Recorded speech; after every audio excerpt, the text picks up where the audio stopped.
Good afternoon, Scott Redler, T3 Live. Welcome to today's recap. So today was a down day, not much to do, not much volatility. We basically opened down, I don't know, 12, 13 handles, and yeah, we drifted lower all day, but it wasn't fast and furious, and then came a bit off the lows, and it does feel as if the market's just very heavy, and hopefully people took advantage of the selling event or the area that was outlined in that 1357 to 1363 zone.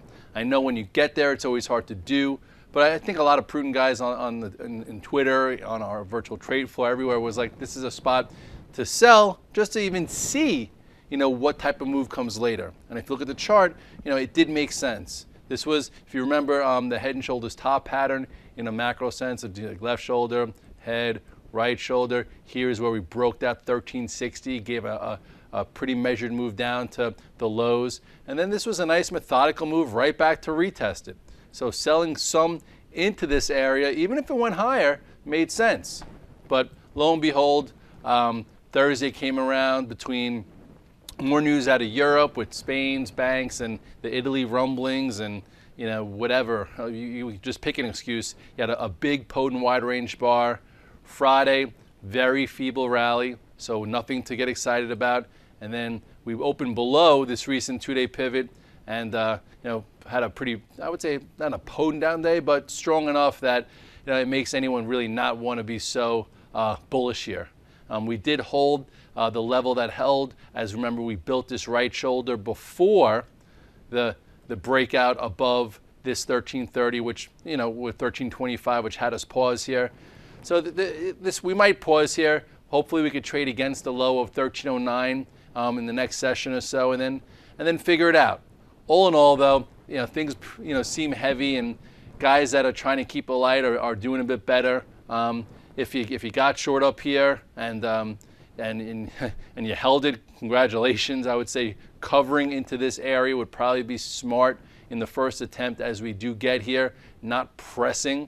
But at this point, we talked those Fibonacci rules. So if you want to take a real look of just how much we retraced, from the low all the way to the high here, basically we sliced through the 25% that day, the day that Goldman put the negative call, the day that was the day after when the Fed did nothing, and then it tried to pause right around the 38.2. That didn't hold. And now we came into pretty much the 61.8 retracement, which is usually the last line of defense. What that tells me is it slows down the speed of any potential rally. That means that high-level dip buyers didn't come in, a little bit of mid-level dip buyers didn't come in, so people don't feel like they missed much. And it'd be better if we didn't trade in such a elevator type formation and used more of an escalator, but sometimes it's even better just getting it out of the way. So down here, back at this level, we could trade against it short term. So if you look at the chart, but overall, it's hard to trust this level because it retraced a bit too far down that any momentum or midterm trend traders like me, are looking to put on any type of portfolios. It's just a little too dangerous. We did, if you guys remember, at a different time, we held the 61.8 retracements a lot of times, okay? Right here, I remember it very well because we went all the way from like here, from the low to the high, and the area that held, but it was a different time period, it was in October, was the 61.8, and then it just ignited. And then also, the next time, I remember very well too. So look right there, 61 held from the October lows, and then we continued. Let's just take this off real quickly so I could show you it held again another time. So if you remove this, I remember, because I remember trading this, I remember buying those areas. I didn't buy it today just because of the time of year. You look here, from this area to this peak, look what held, the 61.8% retracement again. So they definitely pushed the envelope both ways before igniting. So I guess something crazy could happen where it does the same thing here, but I'm not trading it for that considering we're still only in June. And typically we'll probably see some type of rangy type action as we saw during this month, this summer area, and then how we saw it during this May to August time frame where you didn't have to do much. You just traded these ranges and tried not to buy the highs or short the lows, because it definitely was a frustrating type of scenario before finally, late August, September, it went. So I don't think that's the case coming into here, just for the mere fact that it's just too damn early. And I personally don't think that we're going to have a great earnings season. I just think that there's nothing, I don't know, just my gut's telling me that things that are going to have more downside risk than upside risk. If you look at some charts, Apple, I got stopped out of it on, I think it was Thursday at 580.50. And now it looks like it's not devastating, but it did break below this small trend line. It did get below 575.42. I know Laz was shorting it. He made some money there. We can see the 100-day again. The 100-day, if you look here, is 565. So with more weakness, there's no reason why that can't happen. I'm glad to have respected my stop. My stop was right here. This was 580.80. So I said if it goes below 580.80, that's my out. And I'll revisit it. There's still no momentum in this market. And at this particular point, the resistance controlled it, so the trade changed. So now, it seems like this will be your next spot to really watch. Google just remains one of the worst high beta tech stocks out there. It's struggling to hold this area, which you can draw your line sideways. But if we're going to see a retest of the lows, you're going to see Google not hold this area, and chances are it could come all the way back into this major support down here. So just be careful. This one is rallying to be sold each time, where Apple's a little different. So this is definitely weak. And Baidu is also a high beta name that's weaker. It's still below all the moving averages. Some guys shorted when this wedge went to the downside. You had a little bit of follow through today. Came a little bit off the lows. It's coming into some really big support. So I know, like guys were asking about it. It's definitely hard to short these lower levels the same way it's hard to buy them. So just use your risk. If you think we're going a lot lower this summer, chances are, we retest this area in Baidu. So to me, it all depends on your time frame. From a cash flow area, I would not be pressing down here, especially considering this was your wide range bar short. Here's your continuation. Now it gets a little risky to just be short there. Amazon is still in the stronger camp. As it's still above the moving averages. It's just very choppy because there's no follow through in this market to the upside, but it's still holding in there. I guess you could draw this small little wedge here where if it does break this little zone, it could come back and try and retest this area here if the market gets that much more pressured. So this is in the stronger camp. It's a harder short. Let's see what eBay did today.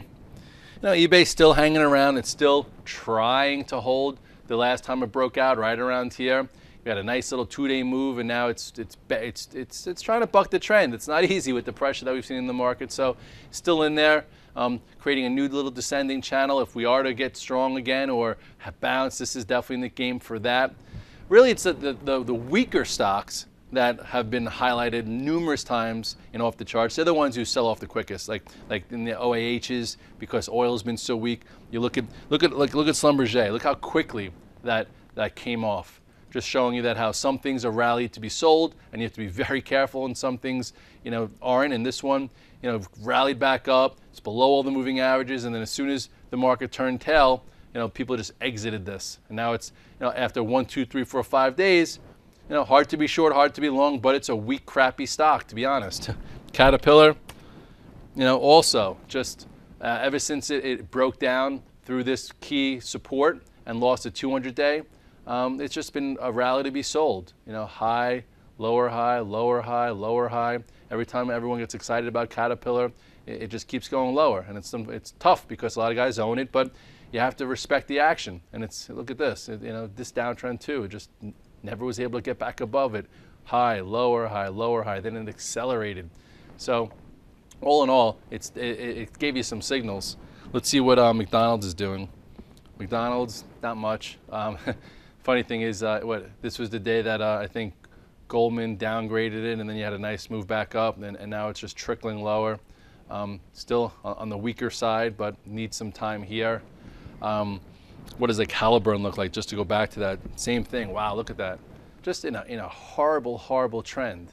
High, lower high, lower high, rallied up, and then as soon as this potent bar came in, boom, they just said, I'm out of here.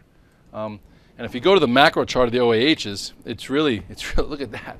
It's really gross. I haven't tried to buy these things in a long time because ever since the beginning of the year, remember we had this methodical move to the upside, and then what happened here? It failed. It couldn't get up through this resistance with any type of force. Then you look at this uptrend that it was following, right, for a while from December all the way through the first quarter, kind of like most of the market. And then it broke, retested, and then it's been just a short ever since. Ascending channel broke into the downside. Ascending channel, broke into the downside. Ascending channel broke into the downside. The rule is ascending channels break to the downside, where descending channels break to the upside. Just write that down. It's very important to know that in range trading for the summer too, even with the S&P, because if you recall last year or two, again, there were about 7 different 4 to 8% moves or whatnot, where if you missed the first 2% on the bottom and the top, you're able to capture 2 to 3% in the middle based on the ascending or descending channels. So we could be in for a summer of that. So we'll see. As far as the banks, JP Morgan, I'd say held in there on an intraday basis better than some others, just for the mere fact that it came off the lows a little bit better than the actual market. If you look at the 3-minute chart, you will see it actually traded into its gap, which the market didn't have the power to do so. Here's the opening print, on JP Morgan, came down and it was holding in all day. I think some guys made some money on the day trade here. It diverged a bit, and then you had a move into this gap where the spiders weren't even close to being able to do that. It didn't amount to much, but here was a trade, here was another trade, so it was a little knick-knack. If you look at the spiders, didn't even have the power to do so. The spiders opened lower, rallied back up, and just drifted lower all day, came back, and then wound up failing. So if you look here, spiders gap started here. This didn't even think about getting into it, where JP Morgan gave you a bit of a move here and then through it. So banks held in there a bit better than the overall market. So it's just kind of good to see, because in the last month or ever since JP Morgan came out with the bad news, they were always a headwind, or they were the market, they leaned on the market, like the financials were pressing to the downside. Now it seems as if at least they're kind of in line, and maybe something you look to on down days just to keep trading it off of weakness, not off of strength. Gold, ignited a little bit today, gave us a move. I was just watching out of the corner of my eye. So this was the first little move to the upside in the 3-minute chart, which woke up. So I said to myself, you know what, let me buy a little bit in here, because it diverged. I think that was the news when the Greek Prime Minister stepped down. Then I added a bit through 153.20, and then sold some into the 154 area. And then I just held the rest of the day, and it kind of held in there. I'm hoping there's no disaster in this thing overnight, because lately it's been a disaster overnight. But intraday, woke up. If you missed that, it held above. This was your entry.